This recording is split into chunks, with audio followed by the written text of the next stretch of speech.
Hello friend, today we will learn Excel 2 row and 2 column function. So basically 2 column function is used to transform any array into a single column, and uh, and the 2 row function is used to transform any array into a single row. So let's see some example.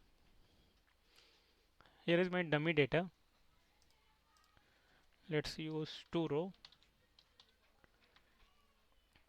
my array. So here you can see my data is stored in a single row, including blanks and errors.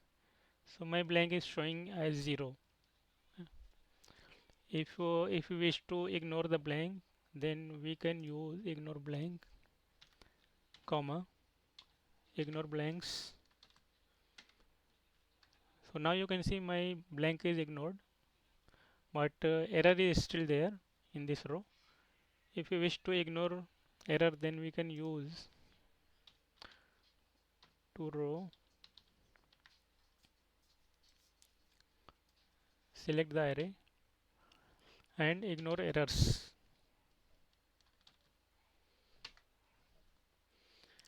Here you can see the error is ignored now, but blank is still there as a 0.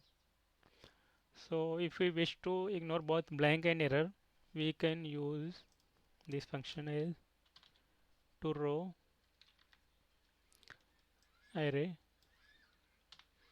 and select the ignorant blanks, ignore error and blanks. Now you can see my data is clean with no blanks and no errors. You can see 10 is here. This is because this is entered in the database as 0 and not blank. That's why it's showing here in this row. And guys, one more thing, you can see that my data is stored at row level like 1, 10, 20, 1, 10, 20. If I wish to store my data like this, column level 1, 2, 3, then 10, 15, 12, there is one more option. Let's see, comma.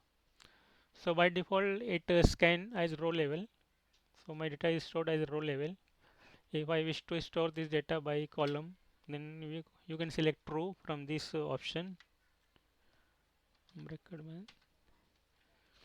Now you can see my data is stored as column level like 1, 2, 3, 10, 15, 12, 1, 2, 3, 10, 15, 12. So this was the 2 row function in Excel. Now let's see some example of 2 column. So let's use 2 column to call my array. So here you can see the data is stored in a single column,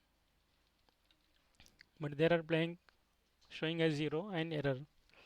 If we wish to ignore the blank, so let's select ignore blanks.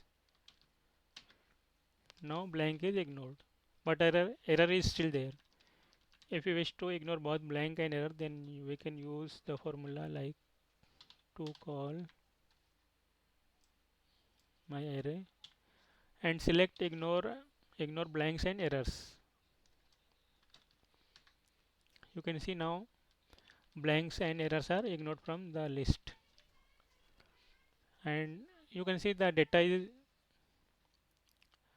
is stored in a column at row level like 1, 10, 20. If we wish to store data like column wise 1, 2, 3, then 10, 15, 12, then there is an option. So by default it store data at row level, but if we want to scan or store data at column level, then you can select true, scan by column. And here you can see like my data is stored like 1, 2, 3, and then 10, 15, 12, 10, 15, 12, and so on. So guys, this was all about two row and two column function in Excel. This is very useful when we have big data in a table and we wish to see at one go in one row or one column, then we can use this function. This formula also help us to clean our data. So this was all about two row and two column function. If you liked the video, please subscribe the channel. Thank you.